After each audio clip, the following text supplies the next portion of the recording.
Mangalayatan university का अपना radio station radio Narad 90.4 FM, जन जन की मंगलवाणी।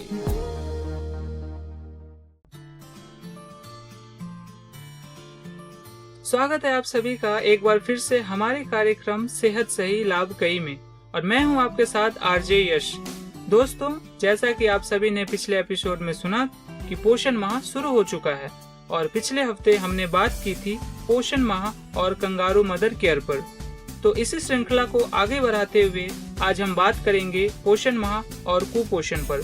और इतनी अहम बात हो रही हो और हमारे साथ टीकन भाभी ना आए, ऐसा तो हो ही नहीं सकता। तो मैं स्वागत करना चाहूँगा टीकन भाभी जी का। बहुत बहुत धन्यवाद आपका और हमारे श्रोताओं का इतना सम्मान और प्यार देने के लिए। हाँ भाई, मुझे तो काफी जानकारी मिली कंगारू मदर केयर पर पिछला एपिसोड सुनकर, और साथ ही डॉक्टर मनोज पाल जी ने काफी सारी जानकारी दी। काश हमारे समय पर भी ऐसी ही जानकारी रेडियो पर मिलती तो हमें भी कितनी आसानी होती। कोई नहीं टीकन भाभी, अब आप भी तो काफी ज्ञानी हो गई हैं। तो इस पोषण माह के कार्यक्रम को आगे बढ़ाते हुए हमारे श्रोताओं को पोषण माह और कुपोषण के बारे में तो बताएं। अरे बिल्कुल राजेश, और किस लिए आई हूँ मैं। पर आगे बढ़ने से पहले मैं श्रोताओं को एक बार फिर से बता दूं कि हम बात कर रहे हैं 8वीं राष्ट्रीय पोषण माह 2025 की, जो 12 सितंबर से 11 अक्टूबर तक मनाया जा रहा है। यह अभियान 2018 से हर साल आयोजित होता है, जिसका उद्देश्य है लोगों को सही पोषण, स्वस्थ आदतों और व्यवहार में बदलाव के लिए प्रेरित करना। अब तक देश भर में 130 करोड़ से अधिक गतिविधियां हो चुकी है। जी टीकन भाभी, यह तो सेहतिया भैया ने भी पिछले एपिसोड में बताया था।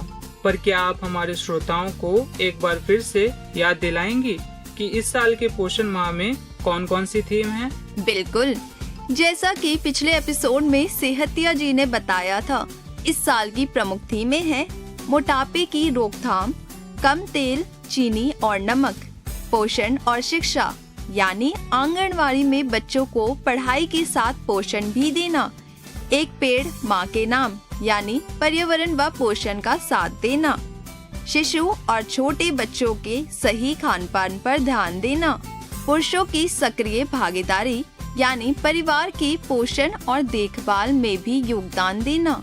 बहुत बढ़िया भाभी, लगता है आप भी हमारे शो को बहुत ध्यान से सुनती हैं। तो भाभी, इस बार हम सोच रहे थे क्यों ना आप कुपोषण के बारे में बताएं। आखिर पोषण के दौरान कुपोषण की बात ना हो, ऐसा तो हो ही नहीं सकता। और हो भी क्यों ना, भारत में NFHS 5 के अनुसार 5 वर्ष से कम उम्र के बच्चों में 35.5% अवरुद्ध वृद्धि, 19.3% कमजोर और 32.1% कम वजन के शिकार थे। हाँ आरजे यश भैया, हमारे आपके प्रयासों और सरकार के द्वारा चलाए जा रहे विभिन्न कार्यक्रमों की बदौलत हाल के पोषण ट्रैकर के जून 2024 के आंकड़ों में सुधार दिखा। 35% बच्चे अवरुद्ध वृद्धि वाले, 6% कमजोर और 17% कम वजन वाले पाए गए। वहीं ग्लोबल हंगर इंडेक्स 2024 में भारत 127 देशों में से 105वें स्थान पर रहा। स्कोर रहा 27.3। अरे, ये तो काफी अच्छी खबर है, काफी सुधार हुआ है। अरे बस इतना ही नहीं, और सुनिए, आपको वे नंदिता जी याद है जो प्रधान जी के घर के पास रहती है? वे कैसी पतली सूखी सी थी। उनकी बेटी छुटकी भी पतली दुबली। उसकी पिछले साल शादी हो गई थी और पहले ही वर्ष में वह गर्भवती भी हो गई। पिछले महीने उसके प्रसव की तारीख होनी थी, पर हाय, ऐसी कमजोरी और कुपोषण की शिकार हुई। अरे भाभी, पतली दुबली थी पर ठीक ही तो थी। यही ना भैया, एनीमिया, गर्भधारण के कारण हड्डियां भी काफी कमजोर हो गई थी। तो कुल मिला के खून की कमी, कैल्शियम की कमी, विटामिन डी की कमी और खान पान भी कुछ खास नहीं था। फिर क्या हुआ टीकन भाभी? फिर होना ही क्या था आरजे यश, 8वें महीने में ही गर्भपात हो गया। बेचारी की जान जाते जाते बची। जब ये कहा जाता है परिवार नियोजन माँ की सेहत और अपनी आर्थिक स्थिति देखकर ही करनी चाहिए। सही कहा, पर साथ साथ ये भी तो देखो कुपोषण कैसा जानलेवा साबित हुआ। खैर, छुटकी का पति और सास अक्लमंद थे, जैसे तैसे तब इलाज कराया, फिर डॉक्टर से सलाह लेके निवेदिता के सारे पोषण के टेस्ट करवाए। अब काफी ध्यान रख रहे हैं उसका, और साथ ही निश्चय किया कि जब छुटकी मानसिक और शारीरिक तौर पर तैयार होगी तभी बच्चे का सोचेंगे। सही कहा भाभी आपने, पोषण कितना जरूरी है। पर इससे क्या सीखा आपने आरजे यश? यही कि पोषण पर ध्यान देना चाहिए, और खास करके गर्भवती महिलाओं को। ये भी, पर इसके साथ साथ ये भी तो देखो कि छुटकी यानी निवेदिता की माँ नंदिता भी कुपोषित थी, और इसके कारण छुटकी भी कुपोषित रही, क्योंकि उसकी माँ ने पोषण का ध्यान नहीं रखा। और जब यही आगे छुटकी के बच्चों में जाता, कुपोषण पीढ़ी दर पीढ़ी बढ़ता जाता है। पर निवेदिता के पति और सास की समझदारी के चलते अब ये दुष्चक्र खत्म होगा। अरे हाँ, ये तो मैंने सोचा ही नहीं। सही कह रही हैं आप टीकन भाभी। तो फिर इस बातचीत को आगे बढ़ाते हुए क्यों न हम डॉक्टर अमरनिधि से कुछ बौद्धिक और वैज्ञानिक रूप से प्रमाणित जानकारी अपने श्रोताओं के साथ साझा करें। हाँ, क्यों नहीं, नेकी और पूछ। तो चलिए दोस्तों, सुनते हैं डॉक्टर अमरनिधि को। आज हमारे साथ हैं डॉक्टर अमरनिधि, जो एक पब्लिक हेल्थ विशेषज्ञ हैं और इस समय वे न्यू कॉन्सेप्ट संस्था से जुड़ी हैं। डॉक्टर अमरनिधि के पास 25 से अधिक वर्षों का अनुभव है और उन्होंने स्वास्थ्य, पोषण, लैंगिक समानता, बाल संरक्षण, लाइफ स्किल्स, परिवार नियोजन, HIV एड्स और सामाजिक व व्यवहारिक परिवर्तन पर व्यापक रूप से काम किया है। उन्होंने समुदाय को जागरूक बनाने और उनकी क्षमता बढ़ाने के लिए कई प्रशिक्षण और कार्यक्रम संचालित किए हैं। हमें खुशी है कि डॉक्टर अमरनिधि आज हमारे साथ हैं और आज हमारे जरिए वे समुदाय से कुछ बातचीत करेंगी। डॉक्टर अमरनिधि, आपका बहुत धन्यवाद हमारे साथ जुड़ने के लिए। बहुत बहुत धन्यवाद प्रियंका, मुझे भी आप सबके साथ जुड़कर बहुत खुशी हो रही है और ये ऐसा महसूस कर रही हूँ, गर्वित महसूस कर रही हूँ कि श्रोताओं को मेरे माध्यम से कुछ ऐसी जानकारी मैं दे सकूँ जिससे वो लाभ उठा सकें। तो मैम, आज हम आपसे कुपोषण के बारे में कुछ बातचीत करेंगे। तो पहला प्रश्न हमारा ये है कि कुपोषण क्या है और इसे गंभीर बीमारी क्यों माना जाता है? तो सबसे पहले हमें यह जानना होगा कि कुपोषण का मतलब क्या है। कुपोषण का मतलब है शरीर को सही पोषण का ना मिलना। इसको 3 वर्गों में बांटा गया है, जिसमें अंडर न्यूट्रिशन यानी कम वजन और ठिगनापन, माइक्रो न्यूट्रिएंट्स की कमी और ओवर न्यूट्रिशन यानी मोटापा, तीनों शामिल हैं। ये बच्चों की रोग प्रतिरोधक क्षमता और विकास पर बुरा असर डालता है। तो क्या ग्रामीण महिलाओं, बच्चों और किशोरियों में कुपोषण की समस्या शहरी क्षेत्रों से अधिक है या कम है? हैरानी की बात यह है कि कुपोषण केवल ग्रामीण समस्या नहीं है। हालांकि गांवों में अक्सर भोजन और स्वास्थ्य सेवाओं की कमी से कुपोषण अधिक देखा जा सकता है, लेकिन शहरों में भी झुग्गी झोपड़ियाँ या जो स्लम्स हैं उनमें कुपोषण के केसों का मिलना आम बात है। गर्भवती और स्तनपान कराने वाली महिलाओं पर कुपोषण का क्या असर पड़ता है? ये एक बहुत ही समझने वाला और ज़रूरी सवाल आपने पूछा है। कुपोषित माँ का शिशु कम वजन का जन्म ले सकता है। गर्भावस्था में उसको समस्या आ सकती है और बाद में बच्चे के जन्म के बाद माँ को दूध कम बन सकता है। तो इसी वजह से पहले 1000 दिन जिसे हम बोलते हैं, यानी गर्भावस्था के 270 दिन से लेकर शिशु के 2 साल तक होने तक सही पोषण बच्चे के दिमाग और शरीर के लिए सबसे महत्वपूर्ण है।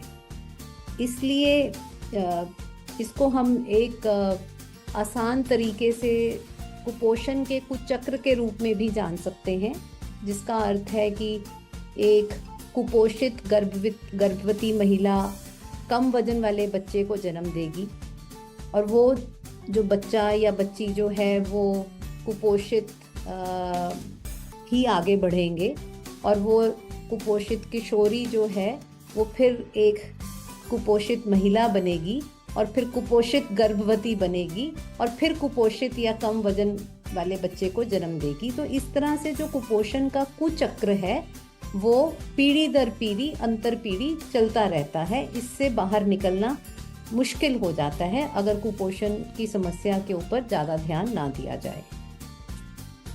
मैम, काफ़ी आसान तरीके से आपने हमारे श्रोताओं को समझाया। तो अब हमने महिलाओं की बात करी है, तो अगर हम बच्चों की बात करें तो उनके शारीरिक और मानसिक विकास पर कुपोषण का क्या प्रभाव पड़ता है? तो सबसे पहले ये जानना ज़रूरी है कि जो कुपोषित बच्चे होते हैं वो लंबाई और वजन में पीछे रह जाते हैं या बार बार बीमार पड़ते हैं। अक्सर वो पढ़ाई में ध्यान नहीं लगा पाते और अगर इस कुपोषित स्थिति पर ध्यान ना दिया जाए तो ज़्यादातर केसेस में इस स्थिति को बदला नहीं जा सकता, वापस उल्टाया नहीं जा सकता और ये जो कुपोषण का असर होता है वो जीवन भर रह सकता है।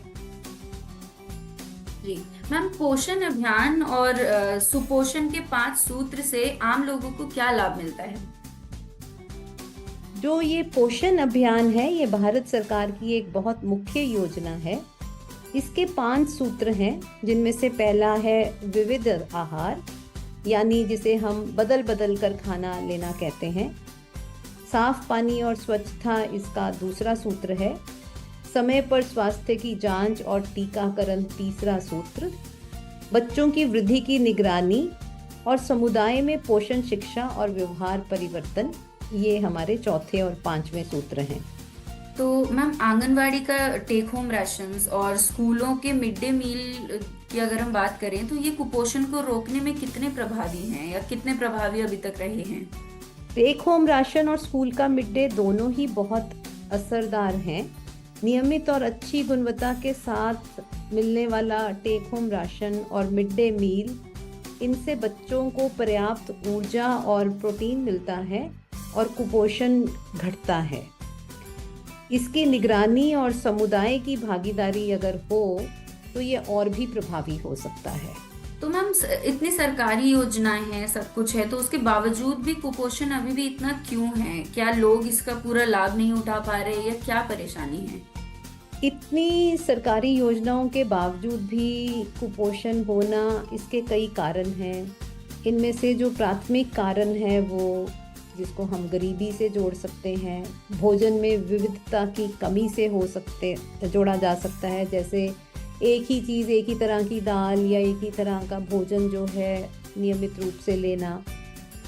कई बारी बच्चों में बार बार दस्त लगना या जल्दी जल्दी बीमार पड़ना।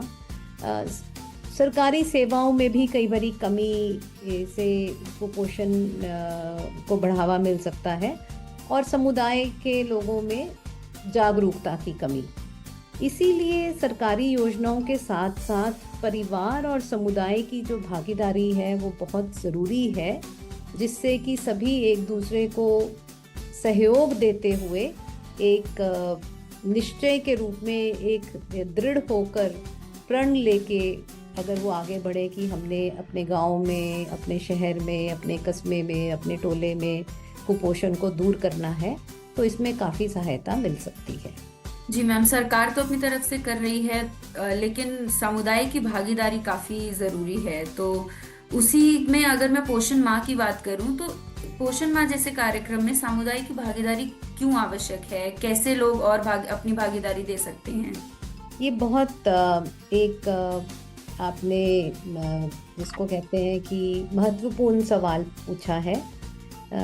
देखा जाता है कि किसी के भी व्यवहार में अगर बदलाव लाना है तो जो स्थायी बदलाव है वो तभी होता है जब परिवार की, पंचायत की, स्कूल और स्थानीय जितनी भी संस्थाएं हैं एक क्षेत्र में, वो सब मिलकर काम करें। अब ये जानना चाहेंगे कि वो क्या कर सकते हैं। जैसे वो बच्चों का वजन माप सकते हैं, वो स्थानीय खाना को बढ़ावा दे सकते हैं जो कि उस इलाके में अलग अलग मौसम के अनुरूप जो उगाया जाता हो उसको वो लोग लें और कुपोषण के प्रति जो जागरूकता वो फैला सकते हैं। लेकिन मैं यहाँ पर ये बात ज़रूर जोड़ना चाहूँगी, पोषण माह का अपना महत्व है, लेकिन केवल पोषण माह में नहीं, समुदाय की जो भागीदारी है वो हमेशा 12 महीना ज़रूरी है अगर हमें कुपोषण के प्रति जो इस जंग है, जो लड़ाई है, उसको जीतना है।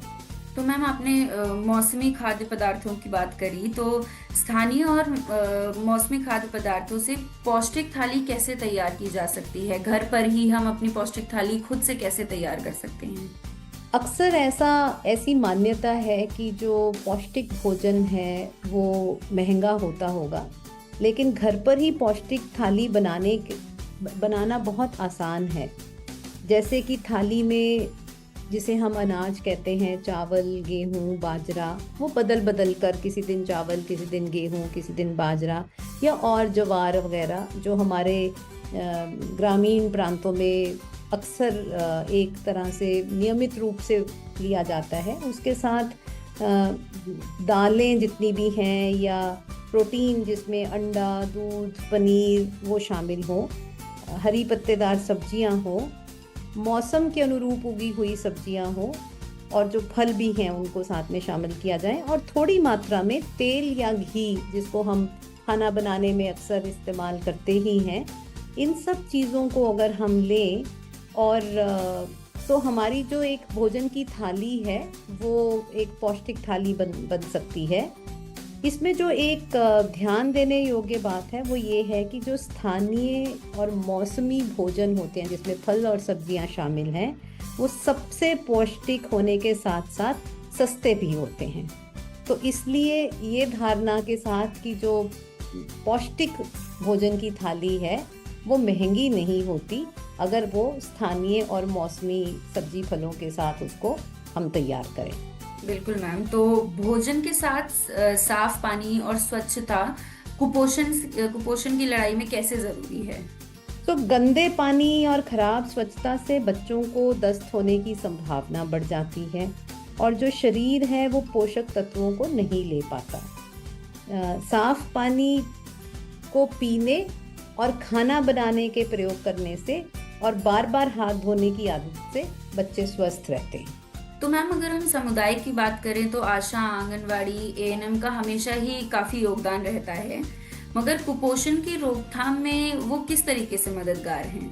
आपने बिल्कुल ठीक कहा प्रियंका जी। आशा, आंगनवाड़ी और एएनएम ये हमारी पहली पंक्ति की टीम है जो कि ग्रामीण स्तर पर मौजूद रहती है। वह घर घर जाकर सर्वे करती हैं, आईएफए और टेक होम राशन का वितरण करती हैं, माताओं को समझाती हैं, ज़रूरत पड़ने पर बच्चों को अस्पताल भेजती हैं, उनका वज़न की और ऊंचाई की जो नापना है वो करती हैं। इसलिए इनका बहुत ही मुख्य योगदान है। ये एक तरह से हमारी पहली कड़ी है जो समुदाय और स्वास्थ्य सेवाओं को आपस में जोड़ती है। मैम, समुदाय के लिए आपका मुख्य संदेश क्या रहेगा? आप हमारे श्रोताओं से कुछ बोलना चाहेंगी, बताना चाहेंगी कि कैसे वो कुपोषण से बचें या सरकारी योजनाओं का लाभ उठा पाएं? इसके लिए मेरा संदेश एक बहुत ही सरल रूप में मैं देना चाहूँगी। सबसे पहले वो स्थानीय और विविध आहार खाएं। इसका मतलब अपनी थाली में अनाज, अलग अलग तरह के अनाज बदल बदल कर, दालें, हरी सब्जियां, दही और मौसम के अनुरूप फल जरूर रखें। महिलाओं का, खास करके गर्भवती महिलाओं का नियमित वजन और बच्चों के वजन के साथ साथ ऊंचाई को मापें। इसके लिए वह आंगनबाड़ी में जाकर इसकी निगरानी करवा सकते हैं। आईएफए की गोली और जो कृमिनाशक दवा है वो समय पर लें। हम जानते हैं कि ये मुफ्त मिलती हैं। टीकाकरण और स्वास्थ्य जांच समय पर करवाएं। खाना बनाने में और पीने के लिए साफ पानी का उपयोग करें। हाथ धोने की आदत को अपनाएं जिससे बार बार होने वाले दस्त और बीमारियों को रोका जा सके। हमें याद रखना होगा कि कुपोषण की लड़ाई अकेले सरकार नहीं जीत सकती। परिवार, आंगनवाड़ी, स्कूल, पंचायत सबको मिलकर बच्चों का ध्यान रखना होगा, तभी हम सब मिलकर सुपोषित भारत बना सकते हैं। Thank you so much ma'am, आपने हमारे श्रोताओं को काफ़ी बातें बताई और आशा है कि वो सुनेंगे, अच्छे से उसको अमल भी करेंगे। धन्यवाद मैम। आपका भी बहुत बहुत धन्यवाद और श्रोताओं का बहुत बहुत धन्यवाद। जो भी मेरे इस कार्यक्रम में आने से लाभ उठाएंगे, और मैं ये उम्मीद रखूंगी कि सुपोषित भारत में हमारे इस प्रोग्राम का भी योगदान रहेगा और सबको इसका फायदा होगा। बहुत बहुत धन्यवाद प्रियंका जी। धन्यवाद मैम। आपका बहुत बहुत धन्यवाद डॉक्टर अमरनिधि जी। तो सुना ना श्रोताओं, कितना अहम है पोषण हम सबके जीवन में, चाहे महिला हो या पुरुष, बच्चा हो या बड़ा, और चाहे किशोर हो या किशोरी। भाभी, अब हम इस शो को समाप्ति की तरफ ले जा रहे हैं। क्या कुछ आप इसमें और जोड़ना चाहेंगी? हाँ, बिल्कुल आरजे यश। मैं अपने प्यारे श्रोताओं और प्यारे दोस्तों से यही कहना चाहूंगी कि आप किसी भी उम्र या लिंग के हो, यदि आप शुरू से अंत तक सही पोषण के साथ अपनी सेहत का ध्यान नहीं रखेंगे तो आप ना ही सिर्फ शारीरिक बल्कि मानसिक और आर्थिक तौर पर परेशान रहेंगे। इसलिए हम सभी को शुरुआत से ही एहतियात के साथ अपनी सेहत का ध्यान रखना पड़ेगा, ताकि हमारी जेब से खर्चे बीमारियों और अस्पतालों में नहीं बल्कि हमारे अपने और परिवार के सदस्यों के विकास पर लग सके और हम अपना जीवन का पूरा लाभ उठा सके, क्योंकि सेहत सही तो लाभ गई। धन्यवाद टीकन भाभी, आपका बहुत बहुत धन्यवाद। आप हमारे शो पर आई और हमें इतनी सारी जानकारियाँ दी। इसी के साथ हम अपनी सेहत की शपथ लेकर शो करेंगे खत्म, ताकि फिर मिले हम एक नए एपिसोड के साथ। हम अपने और अपने परिवार की जिम्मेदारी लेंगे। अपने और अपने परिवार के स्वास्थ्य को प्राथमिकता दें, क्योंकि सेहत ही असली धन है। सरकारी स्वास्थ्य सेवाओं और योजनाओं का पूरा लाभ उठाएंगे और दूसरों को भी जागरूक करेंगे। साफ सफाई और स्वच्छता का पालन करेंगे ताकि बीमारियों से बचा जा सके। नियमित जांच और टीकाकरण करवाएंगे और अपने परिवार को भी इसके लिए प्रेरित करेंगे। संतुलित आहार और व्यायाम अपनाएंगे ताकि शरीर और मन दोनों स्वस्थ रहे। महिलाओं, बच्चों और बुजुर्गों की सेहत का विशेष ध्यान रखेंगे। जब पूरा समाज स्वस्थ और सशक्त बनेगा, तभी भारत समृद्ध बनेगा। सेहत सही तो लाभ गई। धन्यवाद।